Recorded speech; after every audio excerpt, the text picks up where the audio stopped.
Hello and welcome to Nerdarchy for Nerds by Nerds. Today I'm hanging out with Matt from Split the Party. How are you doing today? I'm doing great. It's about what? It's at 2 a.m. for me, but I've had some coffee, so I'm getting there. Yeah. We were just having riveted discussions about how weird people are with their regional foods. So, and also, I've been introduced to a food that I knew nothing about. Now I have to seek it out and find it. Is that the potato scallops Yeah, or the cakes potato or whatever they? scallops. Yeah, so Yeah, scalloped potatoes here is like it's like a thin. disc. It's like this, but they're thinly sliced. Yeah, yeah, And so you and a lot, and I think like a lot of times, sometimes they're like, well, it's similar to like potatoes au gratin, which is like that, but with like a cheddar, like a cheese sauce. Oh, cheese sauce, really? Yeah, Huh. yeah, and then like the scalloped Yeah, potatoes is just like the thinly sliced. Uh, but what you're saying is it's a potato disc, and then it's been battered and breaded and yeah, deep yeah. fried.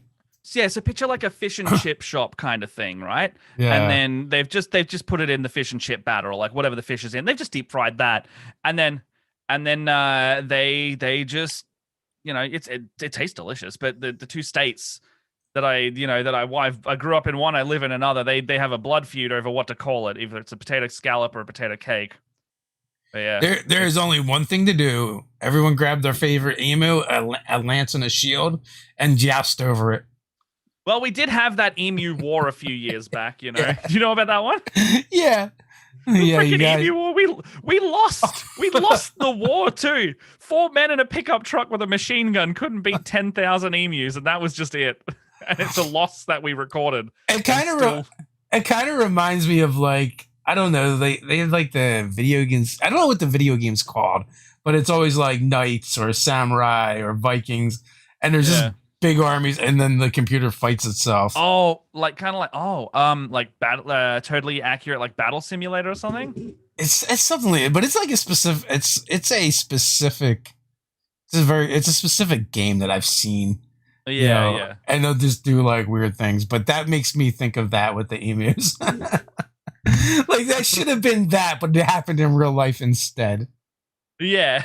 Like, how do you guys even play D&D in Australia? I mean, I feel like most of the So, stuff is like tame, right? You're like, yeah, it's a dragon, but that's not exactly an email.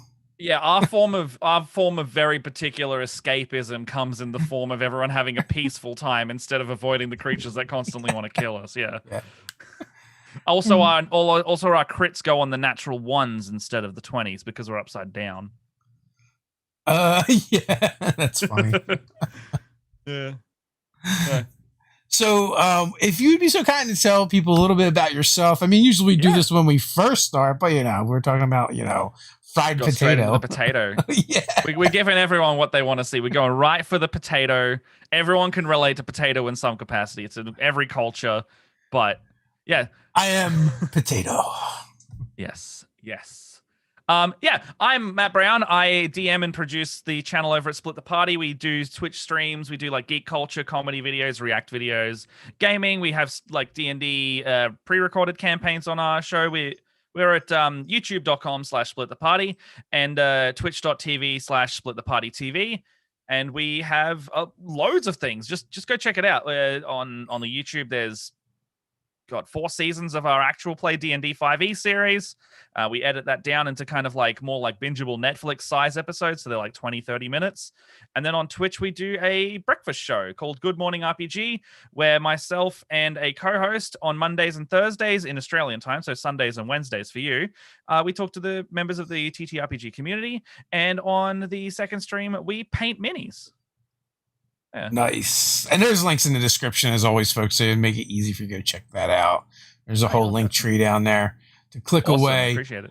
We got Dead Aussie Gamer in the chat. Emus are tough to kill. God damn it! I feel They like really as are. an Aussie, like you just have to like play up emus no matter what they're like or not like, just because you lost a couple wars to them. Yeah, so there is a deadlier bird than the emu, and I'm already saying it your way, emu. Got to get back in my head. There's a deadlier bird that lives up in the tropics where I grew up. So I grew up like in the far north of Australia, in the rainforests of Cairns. And there is a bird up there called the cassowary, which is basically a dinosaur that didn't stop being a dinosaur. It's a Yeah. flightless bird, and it has like a unicorn horn triangle on its head, and it uses it to ram people. And they have like razor sharp talons on their feet, and they will gut you just with like a swipe of their claw. They are incredibly territorial, so you do not mess with them. And it's not like an actual horn, right? So it feels like It's they're just bone. like It's like a bone protrusion it yeah, has. Yeah. yeah. Yeah. But like they can't like gore you with it because it's not like sharp. So they just bludgeon you with it. No, they're basically like a real life axe beak, except it's on top of their head instead of the beak as the Yeah. axe. Yeah. I've definitely there's a TikToker that does like all weird animal facts. I know the guy. He loves Australian ones. He always does them, and he's definitely done that one. And He's a dude like the teenager with like the iPhone headphones, right? He's like, this guy will mess you up and send you right to God. yeah, that's definitely the guy. Yeah. Yeah. But let me ruin another animal for you. Is one of the other things he does often. Yeah. I love that. I think he also broke down that video of the there was like a girl who was like holding a blue ring octopus, which is like one of the most poisonous animals in the world, and she's just like, it's like, oh, it's so cute, as it's like showing its blue rings, which means it's threatened and can just like invisibly inject venom into you and kill you. But she didn't die, so it it made rounds on the internet instead. Yeah. I mean, it kind of makes me think of like octopus, or like the cats of the sea. Yeah, absolutely. And it's just kind of like that particular one is like, I could kill you maybe tomorrow. I'll do it later. You're giving me pats. Yeah, They're like the laziest supervillain.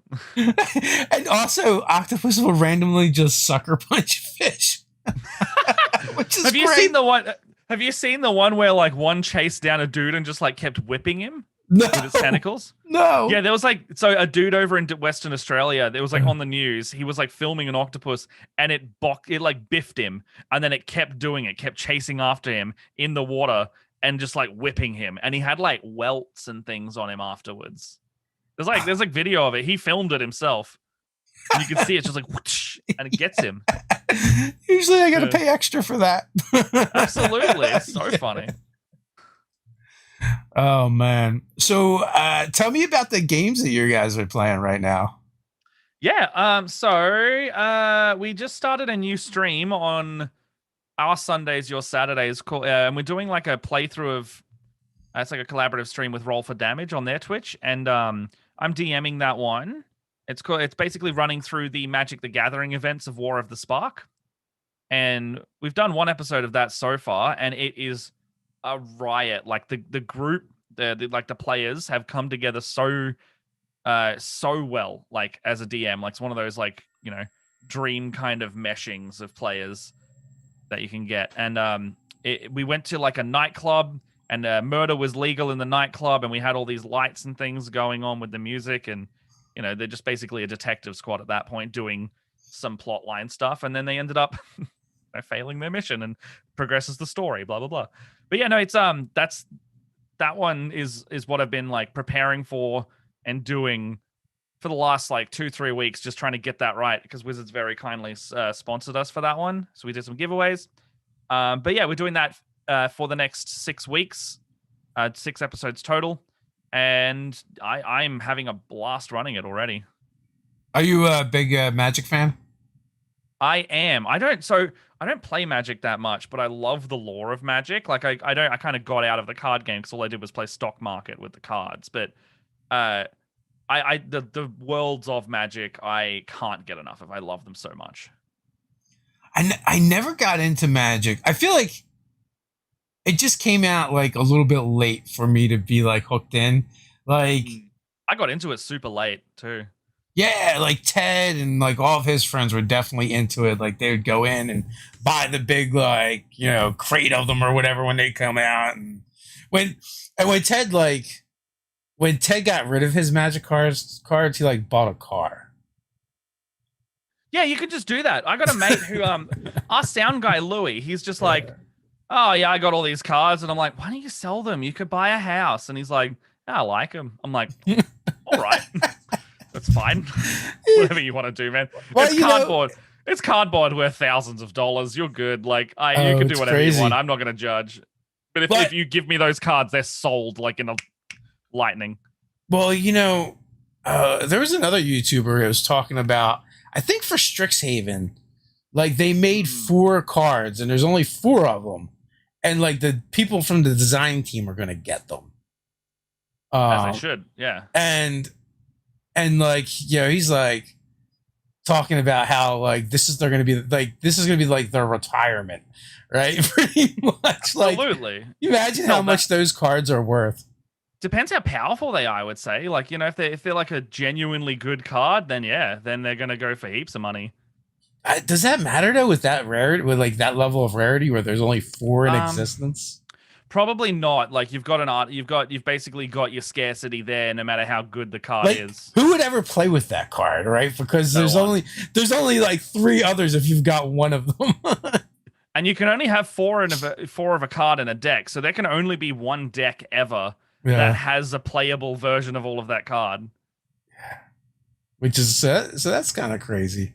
Yeah, I didn't even think of that. That's bizarre. It is. But are you? I take it you're then a fan of all the crossovers that are been happening. Yeah. So, before they even started doing the official Magic crossovers, our 3rd season of the YouTube series took place in Zendikar, which is another one of the Magic planes.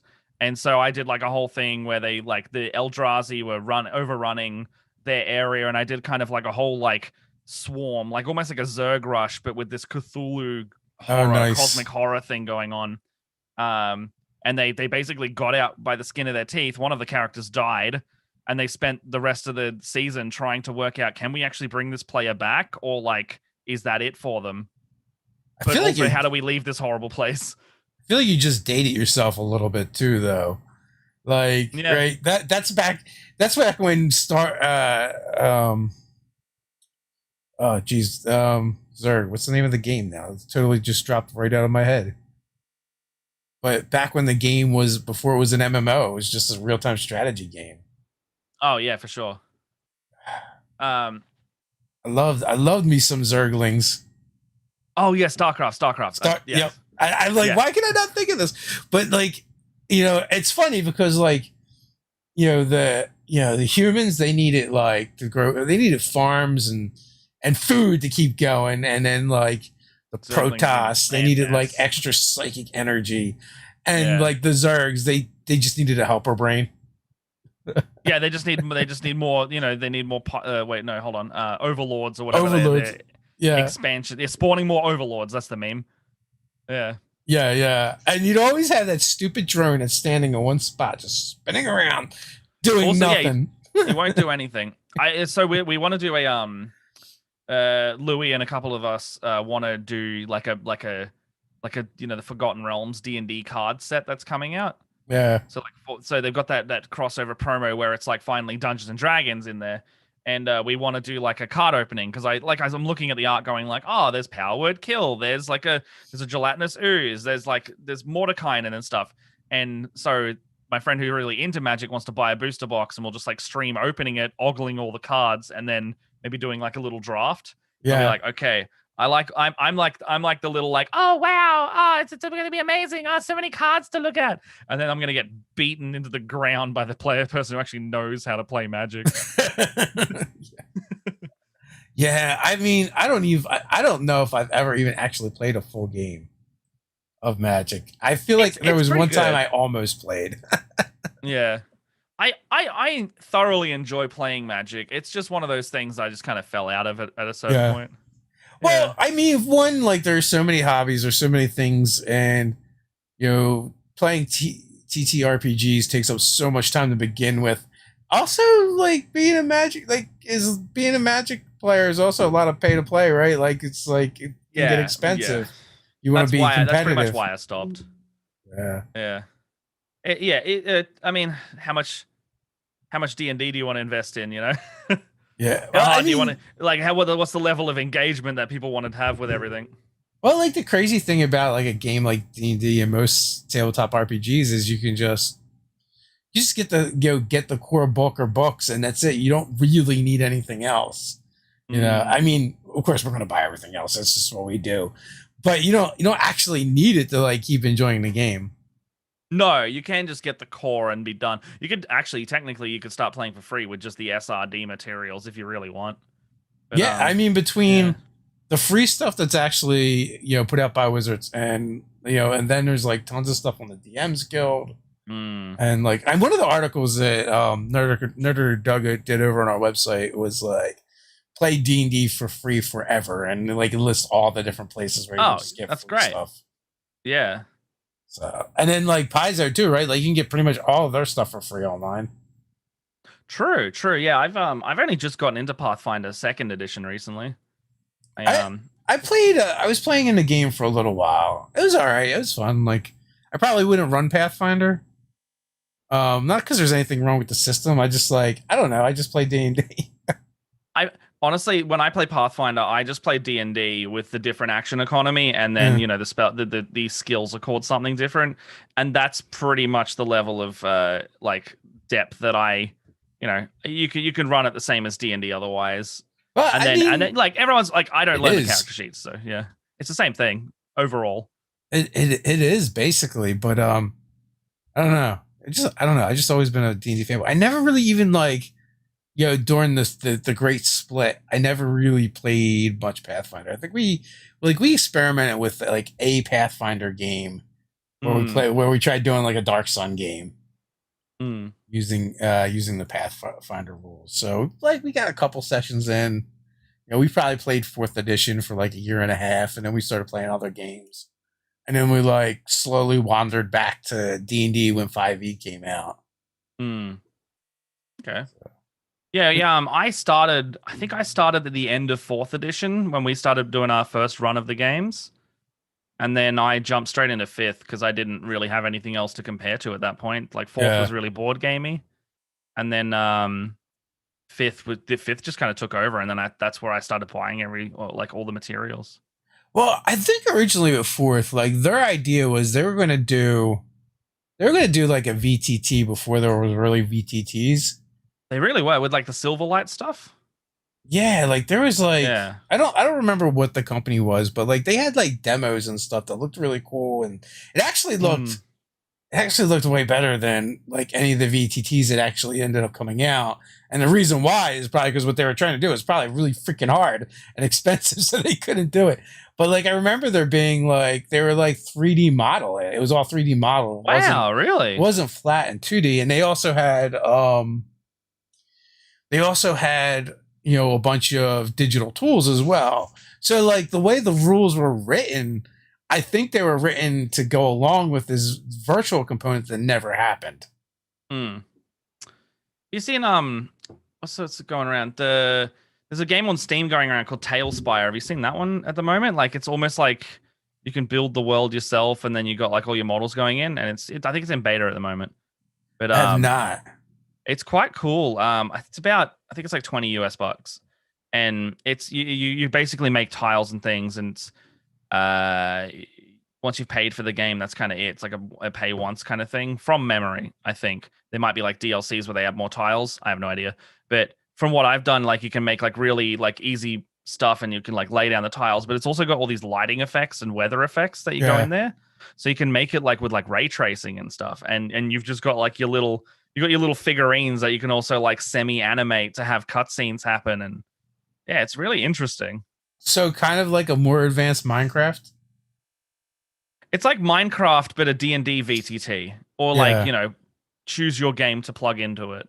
I don't know if you can put your character sheets into it though, but you can Oh, just so tell it it's to like roll. it's like a VTT. So basically, it's like map making. Yeah, it's like a VTT. It's fully 3D, and then Yeah. it's got its own music and everything in there too, and soundtracks. And then yeah, that's I'll have to it's take a look at it. pretty Did you? cool.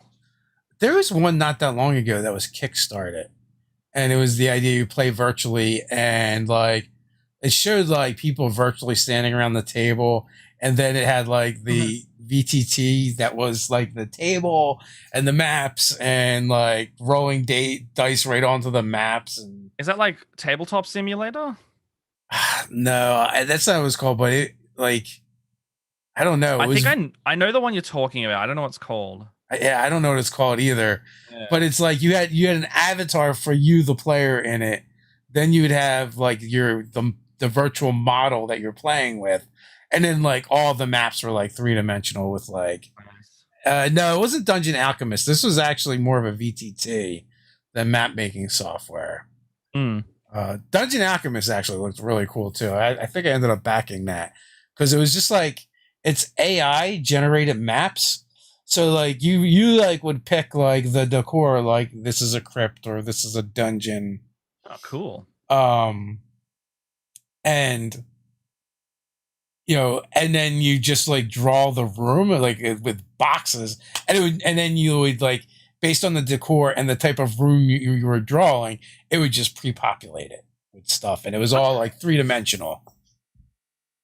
So Dead Dodgy Game is saying like Dungeon VR maybe? Like is it like you're in your headset and everything? Yeah, it's like Dungeon VR, and I think it might have had like a headset to it as well. But it was really weird. But like I don't like stuff like that. Like I don't like first person shooters, and that's kind of like the feel it kind of. Oh, you don't want to be like right there. Yeah, because you know what? I'm just gonna end up in a corner stuck. you know. That's true. I guess it depends. Like, is it one of those games where you can walk around, or is it like everyone's kind of stuck in one place? I don't know because it was like it's D&D. Like it's running TTRPGs. It's a virtual tabletop, except for you virtually have an avatar there, and everything is like 3-dimensional. I want to see this. This sounds really cool. Yeah, like that was really successful. I've got a PlayStation VR, and I love playing Beat Saber. Yeah, but I love the idea of like playing D&D, and then you can put on a headset at the same time, and then you're like looking around the dungeon yourself. You're like, oh, what's my perception check? And then it's like, bing, like you'll see something happen. I don't know. I feel like we might get there soon. Well, that's kind of like what this was. So, but you still had like minis and stuff that you would move around. Yeah, and you know, like a sword and like swing it at the mini, like the enemy mini, you know. And they would show like different settings. There was like they had like a pirate ship, and they also had like a cityscape. It was a lot. Yeah. And I don't know. I don't want to I don't ever think I want to ever like completely replace the table. No, there's something special about doing that very tactile, in-person feeling of being right with your friends as well. I think I definitely prefer in-person game as much as possible. Like that's why we record all of our stuff in as much as we can in person when we can. When the apocalypse isn't happening. Well, the apocalypse, yeah, pretty much. I mean, we thankfully, you know, when we oh sorry. That's the 2 a.m. coming out of me. Sorry to be keeping you up, man. I'm just so tired. I just haven't had all my coffees wearing off. Yeah, no, I definitely would prefer to do in person as much as possible, but sometimes, yeah, it's just how it is, I guess. Or you're not in the same state or country, even. Yeah, I mean, like you said, the nice thing is like me and you could get into a game. Yeah. Of whatever and play it, but using online, which couldn't happen otherwise. But that being said, I think it's like we have so little things left where we actually engage with each other personally. Like everything is through screens now, it feels like. And so it is nice to have this outlet where people are getting together and interacting with each other socially.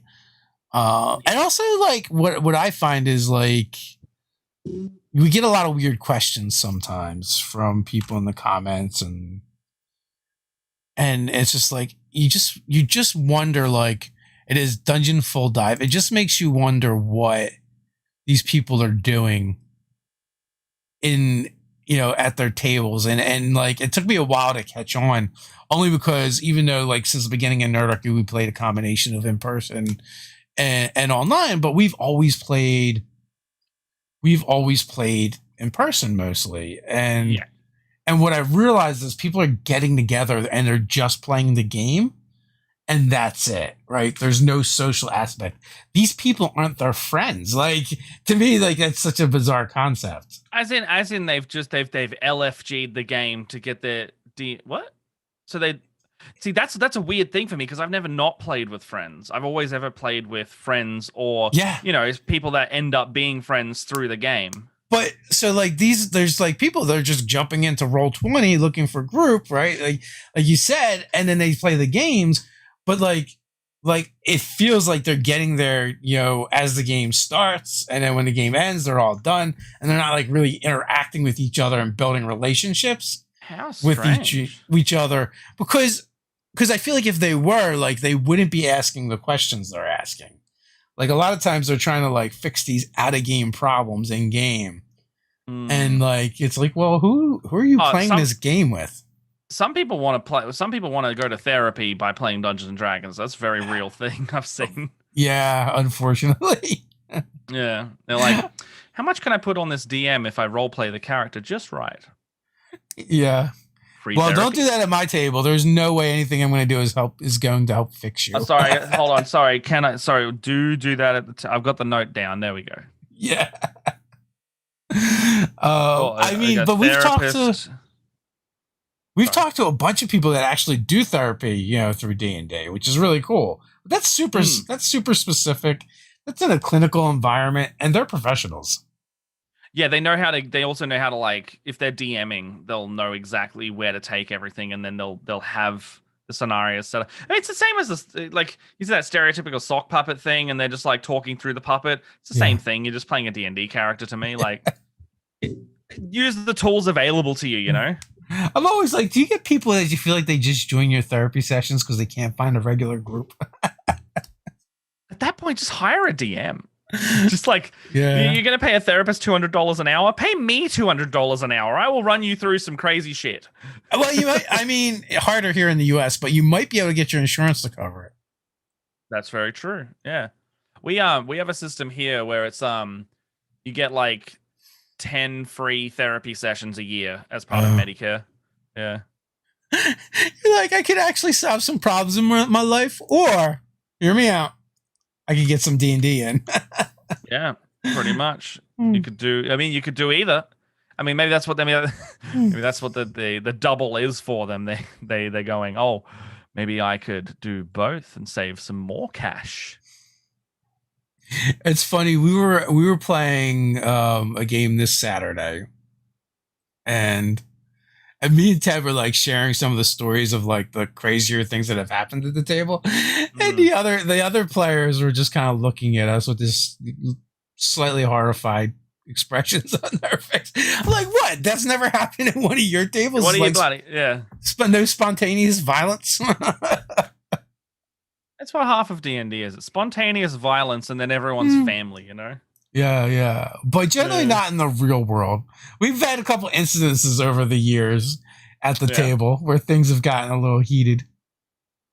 Oh, yeah, me too. So yesterday, for example, in our game, I got to play one of my cast in both the stream and the regular show, Ben. I love keeping him in the dark and not telling him anything because he's kind of like the audience's eyes almost in that sense. So he'll be lovely with that. However, it does mean that when I put them in a stressful situation, sometimes it'll bleed through and he'll actually get annoyed at me and he'll be like, Matt, because he thinks I'm being stupid, but it's like, it's like the character's trying to like egg the other person in. And they're like, this doesn't make any sense. And I'm like, yeah, the character's trying to frame you in court. That's why they're lying. And they're lying, but you can't do anything about it. And now everyone else here has been convinced that you are indeed the villain here. And he's like, no, like just getting. That's funny. He's like, not going to lie, Matt. I was actually kind of annoyed at you for that. I was like, I know. It's fine. Have you had have you had many in-game court cases? In-game court cases? Literally yesterday. Yeah. Literally, we've done yes. it once. We had one of my character was put on trial. Yeah, no, we so this was like he was playing like an Azorius arrestor, so the Azorius being like the lawmakers of the guild, but they were Yeah, on neutral ground, so they weren't allowed to arrest people. And then he recognized someone he had busted before and kind of like laid hands on them, being like, "I know you, yeah, you little bastard." yeah. And then that guy freaked out and ran outside and told the cops that crimes had been committed on neutral ground. So that's why they ended up in court, and they had to Nice. explain their way out of it. Mind you, it ended up with the judge dying, but that wasn't their fault. Wasn't their fault in the slightest, but the judge did die at the end of that session. In the middle of the Spoilers. courtroom, chest burster happens. Pretty much. Yeah, no, they couldn't work out what was going on when that all went down. It was a guest player that killed the judge instead. Oh no. Yeah, she was just like, "I don't like you." Just went bam, petrified her. Oh well, that's not really dead. I mean, they're still there. Yeah. Forever. Kind Like, of. I mean, they've Yeah, been they're there forever. immortalized. Yeah, well, they broke the head off, and the head's now on the floor. So if they brought back, it's like, well, you got just got to put the head back on the body, and you'll be right. You'll be fine. I think maybe. Oh yeah, that that was a bit excessive to break the head off. Yeah, a little bit. But they went for it. They wanted to make sure that deed was done, I guess. Do you play other games other than D&D? Yeah, so I've actually got it here. I've been dying to play Kids on Bikes' new thing. Do you know Kids on Bikes? I am familiar with it, but I have not played it yet.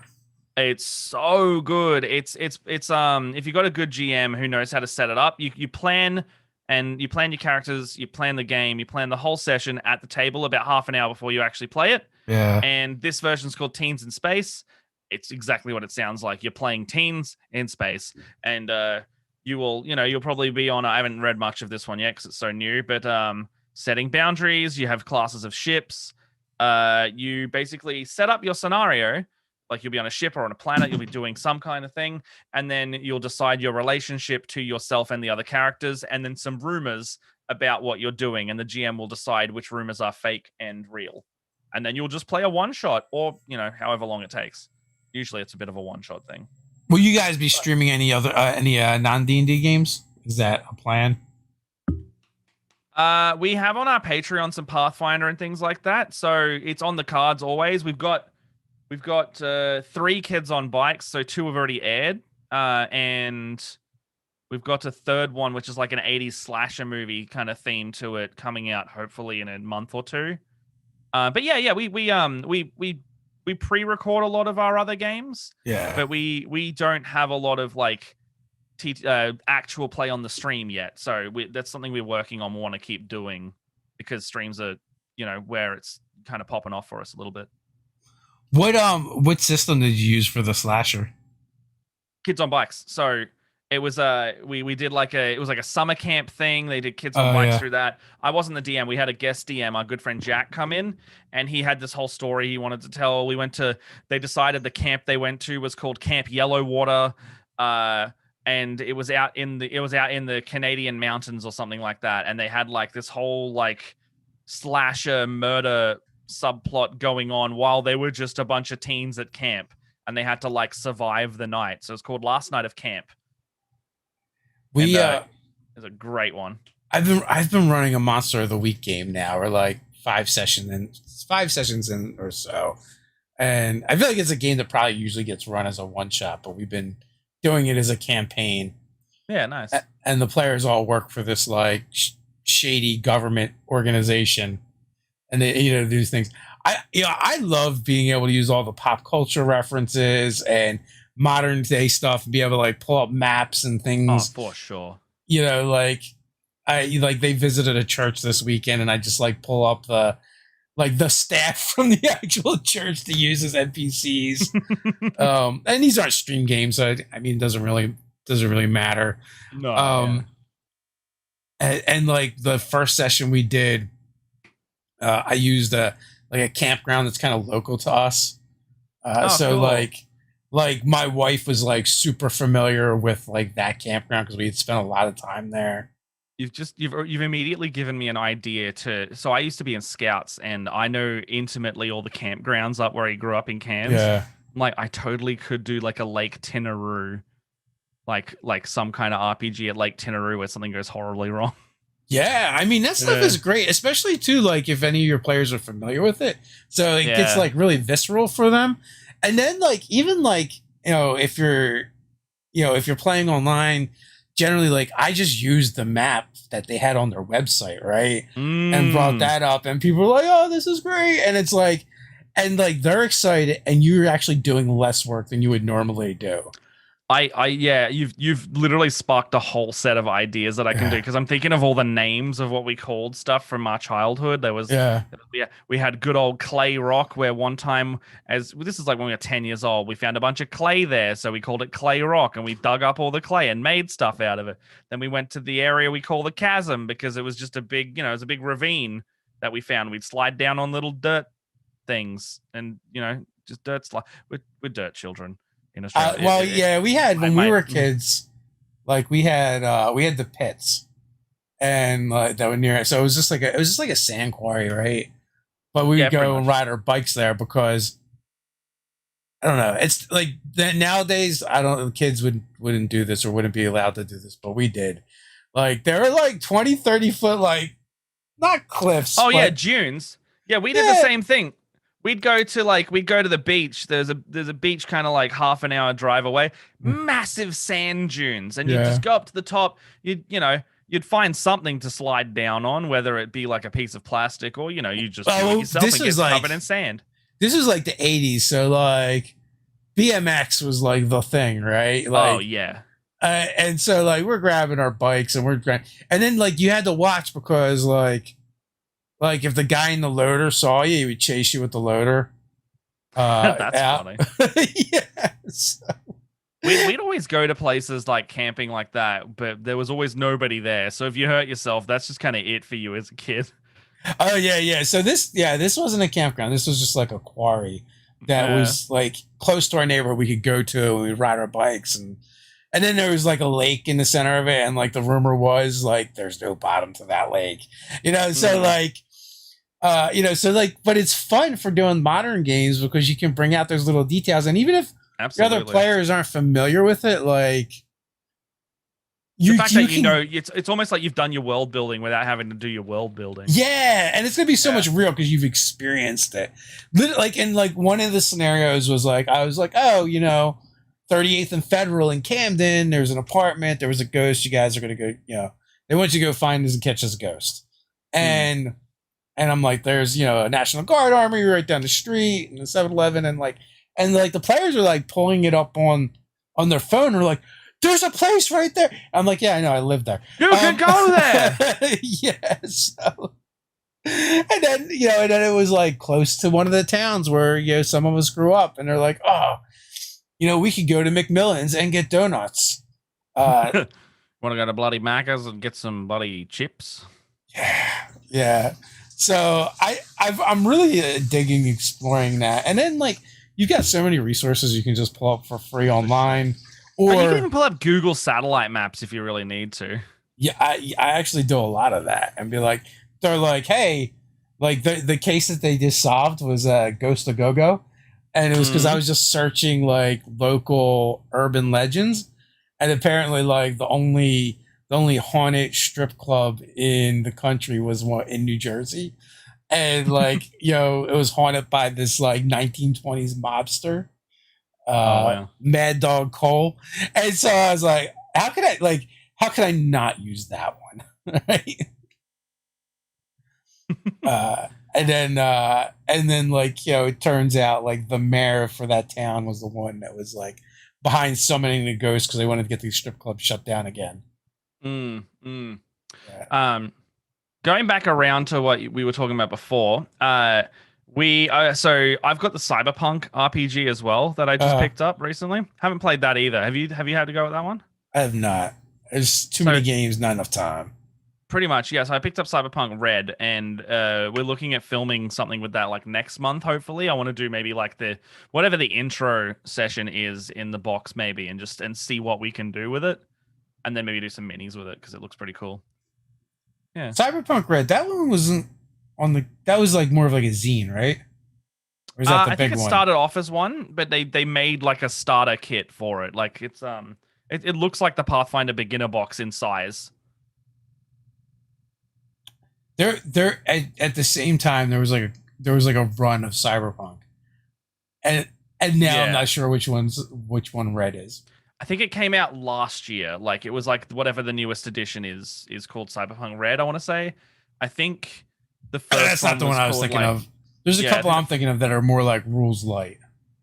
yeah, I think I know the one. I think that's like the version before this. I think they expanded into like a more of a thing. Because they gave you a bunch of cardboard minis and maps in this little jumpstart kit. There is, we are in the golden age of RPGs. There's no For shortage. sure. Absolutely. I was I got commissioned to like help try and design with someone. They basically wanted a Yeah. sounding board recently, and they gave me this like awesome like one pager that was just so tight, and you could use like physical things. You didn't have to buy anything. He made it so you could use objects around your house as the enemies and allies and things. And I was like, Uh, this is so good. I hope you take this far, dude. This is genuinely great. It's just a one page like Word doc that he'd concepted. I was like, I hope this goes further. is it I is it going to be a new system or hacking existing? it could be a bit of a hack in existing, but it's basically supposed to be really kid friendly and accessible. So you could probably attribute any set of dice towards it, but the easiest one would be D6s. Yeah, like now, like it's hard to think of making a new game because there's so many good like systems out there that are like super easy to hack. I think it's more like finding a really good gimmick and executing it well. Even like his one was you don't need to buy anything. You can literally grab stuff off your shelf and that's it, and then you can start going. Yeah, It's totally going to kill the accessory sales. absolutely. Like he'll be like, "Hey, go get your Elmo toys, and we'll go play an RPG. We're done." And then like your older folks will have our action figures and things, or like you bring in some D&D minis, or you bring what literally whatever's behind you, and then that can all be used. What's your preferred genre? I really like sci-fi. I think I really enjoy a good sci-fi thing, but at the same time, I play so much D&D, but I kind Yeah, of incorporate both elements into one. So I'll have like futuristic stuff within the fantasy setting. I can totally get behind Like that. I guess Arcana punk, like is probably like the term maybe. That sounds It's like about right. Like technology fueled by magic. I would Yeah. say, like in the beginning, I was like a total fantasy purist. Like there will be no guns, there will be no this, no, no, no, no. I was terrible. Oh. But then I just got like bored, right, of fantasy after doing it for Yeah. like 10, 20 years. And then I'm like trying to cram anything and everything in there. I'm like, I know what this Oh game yeah. means. Undead goblins and steam powered armor. Yeah, mine's like, oh, if I want to try and do fantasy, I've already broken my own rules because I made a gunslinger Birdman who can just sharpshoot the freaking hat off someone from 2 miles away. I'm like, that's fun. I just, it's I preference fun so much more than like a lot of the other stuff in there. You'll see me break my own rules all the time, but it's fun. It's just fun. Do you tend to play with official stuff or homebrew stuff? Bit of both.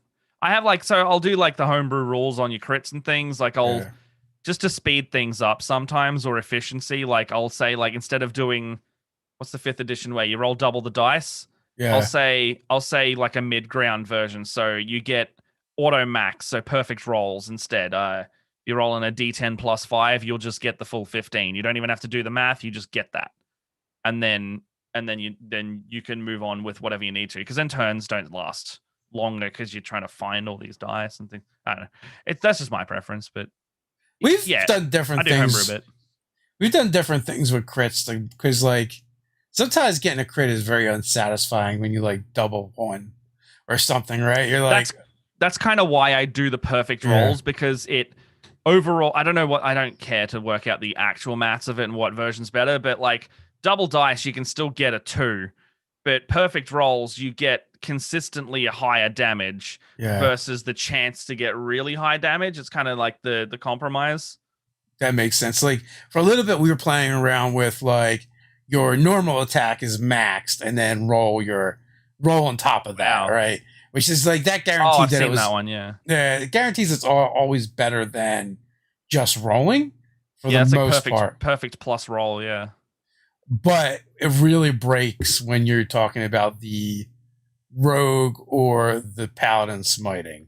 I was about to say, you know who loves my version of crits? The Yeah, paladin, yeah, because by if you go rules as written by what I say on that one, you get perfect rolls, which means the rogue sneak attack will completely max out, and the yeah. paladin can choose which level of spell slot will immediately max out as well. So on that one, Yeah, yeah. That fine. was one of the things that we found was a little rough because no one could compete with that as far as the other classes. Yeah, I mean, thankfully, the player who isn't the rogue or the paladin in my party is the power gamer. So he, like, watching your videos, he'll come up and be like, "All right, here's how I do just as much damage as the paladin, even when they crit." And I'm like, "Fuck, all right, let's go.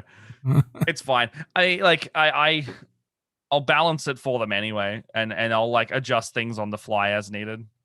Sometimes they'll just dump an enemy, and that's fine too. Do you have a your own campaign world that you use, or do you play like in Forgotten Realms or something? So it's like mine is a homebrew world, but it's very Forgotten Realms adjacent. So like a lot of the main lore of Forgotten Realms, just minus a lot of the prominent characters.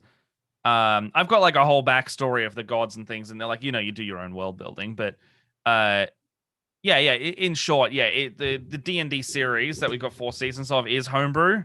So it's I had like a map made up by our old art guy, and then I've just been like picking and choosing areas on that map to kind of explore. And then once I like before we started recording the show, I kind of sat down and went, okay, well, what does all this mean? Like, where can this go, and where can it end up? And yeah, we're pretty much getting to that point at the moment where we're starting to like get behind the truths of the world and stuff like that, and the villains are doing their thing as they always do. Did you say 4 years? That's a decent amount of time. We've been playing that campaign for 5 years, but recording it for 4, yeah. But at the same time, the way we record our stuff, we kind of get together almost like a D&D summer camp for a whole weekend or a week of filming, Uh-huh. and that'll be the season. So effectively, we only play about 4 to 5 sessions of about 6 to 8 hour sessions a year, and that'll be the season, Okay. So in terms of the show, because we edit it down so much, it's pretty much what we're limited to. But yeah, it's a long running campaign. However, the story is in a lot tighter, gameplay wise, I guess. So it's not like a Twitch stream where you play like 3 hours a week for indefinite, Yeah, I mean, with our first 5e campaigns, me and Ted would each run one once a month. Mm. And like it took about 5 years to finish those campaigns. Yeah. Yeah, and This would be pretty 3 similar to to that. 6 hours of gaming depending on what the particular evening. Yeah.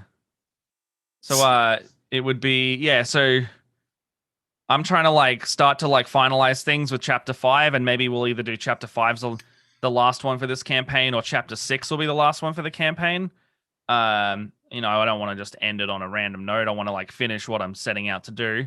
But I also know that 4 years into Split the Party, like how many people are going to commit to following the same plot line? Should we just do other things? Because we notice our episodes of like the shorter stuff, like Kids on Bikes, that is easier to access, is doing better. I feel like whenever you do like put up gameplays, like session ones are always the best. Like they always do the best, right? Absolutely. And then you get drop off after that, and you're like until you're left with the diehards, they're gonna stay there to the very till the very end. Oh yeah, no, we very much see that now. Like we are getting the ones who are sticking it out, very much care about the characters at this point. Well, I don't think it's a bad thing though. It's not. It's just hard, right? Like even for a consumer that's consuming the entertainment, like at this point on Twitch and YouTube, you can't throw a rock without hitting a streamed game. Exactly right. Yeah. It's just I saw. a lot. Have you seen that? Oh, there's a meme that hurts so good. You know, it's so funny, but you're like, oof, ow, ow, my soul. Um, it's they. It's like, man, I can't wait. It's like Buzz Lightyear in his little packet, and he's like, man, I can't wait to release my 5e actual play with all my Yes. friends. It's gonna be great. And it zooms back out, and you see all the other Buzz Lightyears in the aisle doing the exact same fucking bullshit. Yeah. You're just like, that's so funny, but it's so specific and it hurts me. Yeah. I mean, like, how many streams can any one person It's just watch, not right? there is not enough hours in the day to watch everyone, and with how many there are, and how you got to like you either got to look for the ones that you like or you're really committed to. And I think I don't even know if it's a system of like how good your product is. I think it's giving people a specific reason to come and find you out over someone else, because there's always someone better than you, always. I think it's So a you got to say combination. why. Yeah. It's a combination of like what's the actual product like, the final Yeah. product, and like, does this group resonate with you? Yeah, that's what we kind of try and do ours as. We're a very close group of friends. Like, I went to high school with Benji, I went to uni with Brendan, and then I met the others literally playing this campaign. Like, one of them walked into the door of my house and was like, I want to try out this D&D thing. And I was like, sit your butt down, we're going to play. So that's his first D&D character that he's ever played on the show. So in my head canon, like, no one's invited this person. They just show up at your house. No, he was invited. He was invited by someone else. But like, it was like a friend of a friend at the time, and now Yeah. he's like one of my best friends, and he's the one that's on Beauty and the Geek at the moment, because the producer sees our show and goes, "Hey, we want to talk to you. Does anyone from the cast want to be on the show?" And we're like, "Yeah, what are you talking about? Of course we want to be on this crappy reality TV show. We absolutely." So he's now doing Beauty and the Geek. Which reality show is that? So they get like 10 beauties and 10 geeks, and they do like a worlds collide thing. So they put them all together, make them pair up and do challenges. They'll try and make them kiss. Some of them are forming genuine connections, and we think they're dating. He won't tell us anything, but we think there's dating after the fact. So it's really cute. So it's not the fairy one. The fairy one? Yeah, on Netflix. There's a show that like it's a dating game, but like. Oh, I don't know this if one of them or both of them are dressed like animals. It's like a Masked Singer meets The Bachelor or something. Oh, I know what you're talking about. No, this one's just like you got beauties and you got geeks, and then at the big shtick for the show is like at a certain point they'll make over the geek, and suddenly they'll be like, glasses off the librarian. They're super hot now. Like they've done 2 of them so far, and they're gorgeous underneath because they look schlubby beforehand. They're unkempt. They're dressed badly. Yeah. And they absolutely start nailing it. I'll put a bloody link in the chat to where you can watch it. I don't know if it'll be available in America, but if it works, there it is. I think I saw something about that. Maybe it's the pin post on your Twitter. Yeah, so we got a pin post on our Split the Party Twitter, and it's something about you guys making fun of that guy because he's on the show. Yeah. So us that aren't on the show have taken to watching the show together and doing a reaction video where we pretty much just roast George, who is the cast member, for a good 10 minutes a pop. We've done 3 episodes of that, and we're just going to keep watching the show until he either gets eliminated or we get sick of it. And those videos are doing well for our channel. It's a lot of fun. And we get a bit vulgar on there, so fair warning, but it's very funny to watch. How's he doing on the show? He's doing really well. He's met a girl on there. There was a really funny couple episodes where he for context, George has done some short films in his uni life, 5 years ago. And these articles, trying to pick up drama articles, are just like, oh my God, George Goldfeder exposed as an actor. Who would have known that a reality TV show is looking at actors for their thing? And everyone's like, oh, George is a fake geek. He's got too many muscles. He's too good looking. He's doing backflips and shit. He's not a fucking nerd. And we're all just like, we know George. He broke his phone because he was swinging nunchucks around in his room, man. He's a big dork. And so he's like on this show talking to this like amazingly beautiful dancer girl, and she's like actually into him, and she wants to kiss him, and she'll like keep doing this stuff, and then they go for it, and he just like hugs her instead.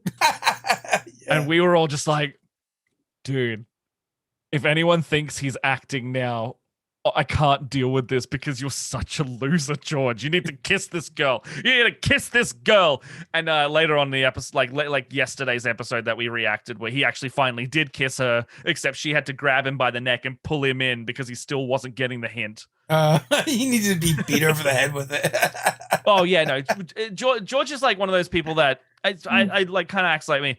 Unless we have like 100% like confirmed consent, we're not gonna do that kind of stuff. Like, anxiety mostly. Yeah. But like you're like, I want to kiss this person, but I have no idea if they want to kiss me back, and I am not taking the chance to kiss them, and it goes badly. I'm not getting maced today. Not today. I would totally rather just sit there and be friends with them in silence. Yeah. And I that's all I can do. Man. No. But I feel bad for people that have to date, like, or in that scene now, because I would not know what to do. I've been married and with my wife forever. Did you miss the Tinder era then? Oh yeah, that totally didn't exist. So I've been dating my partner for about 2 years, but I was on Tinder and all that before that. So I know if I ever had to get back in that game, I'd be awful at it, Well, I just saw a thing the other day. They're like, for every like 60%, 70%, it's like really high of the people on those apps are all dudes, right? So like, your chances of being a guy and finding someone to connect with are like slim to none. Oh, if you're gay, you're having a field day though. You're having a great time. Like if you're looking for dudes, you're good. But unfortunately, the males are freaking everywhere. But yeah, at this point, I've been domesticated for way too long. I could never survive in the wild. That's fair. If love was a nutrient, I would starve. Die, wither and die. Yeah. That's why you got to keep nurturing your love garden at home.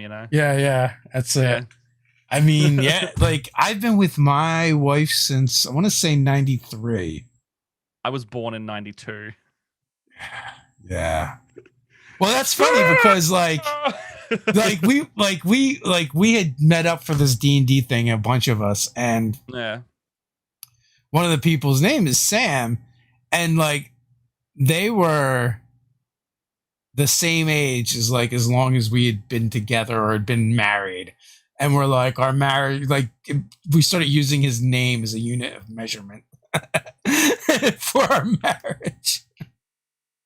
How long have we known this person? Yeah. So. Oh man, that's great.